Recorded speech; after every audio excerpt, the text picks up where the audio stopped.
Hey, I'm live from Autophone. I'm happy to be here today to tell you about how to set up our new tone arms. We have two new tone arms, a 9-inch tone arm, AS-212R, and we have a 12-inch tone arm, AS-309R. The names of these tone arms are based on a tradition because we have had tone arms at Autophone named 212 and 309s for many years. So this is basically the mounting distance, these 212 and 309. I will get back to that later, what that means. But as already mentioned, tone arms are something which is really important for Autophone to give the best possible interface between the cartridge and the turntable to get the best possible sound out of the cartridge. So these new tone arms, even if they are based on really old tradition and how we have been using or how we have been making tone arms for many years, these are also updated on all parts. The precision that it's made with is the best that you can do. We have all metal parts, the places where you can have it. The material that we're using is also the best that we can use for these parts. The bearings are really the best that you can use.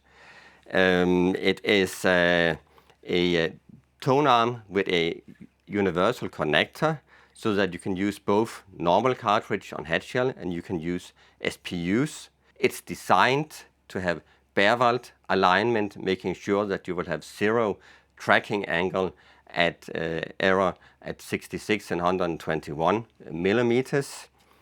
So all in all, it is really based on tradition, but at the same time with a lot of the best technology that you can do today. They are produced in Japan. In Japan, there's a big tradition for making this kind of high precision tone arms. So this is why we chose to have these tone arms produced in Japan.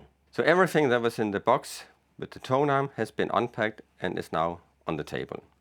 So let's see what there's here. So we have a cartridge alignment tool, which we will use at the end of this setup process. We have a template that we would use to make sure that we mount the tone arm in the correct position. We have two counterweights, a normal one and a heavy one for different cartridge weights. We have the mounting plate, a mounting base that will be mounted on the turntable, and then we will mount the tone arm in this one. On the table here we have some screws, different screws, M3 screws and wooden screws. We have two small hex wrenches. We have this guide pin with guide pin adapter that we will use together with the template. And then, most important of course, the tone arm itself. This 212 tone arm, which is a 9-inch tone arm. We have the user guide over here, and we have a tone arm cable so that we can connect it to the phono preamp. We will now move on to the task of really mounting the tone arm on this turntable so that we at the end of this process can play music.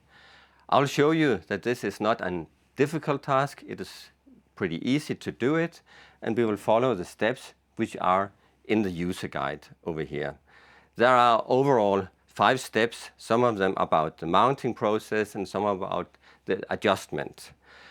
I will perform this mounting and adjustment using the 9-inch, so I don't need the 12-inch right now, so I'll take that one away. And then we will need some tools to do it. There are some basic tools that I will put on the table that we are going to need. Some screwdriver, a hex key and a wrench. I'll put the DS3 up to make sure that I have the correct vertical tracking force at the end.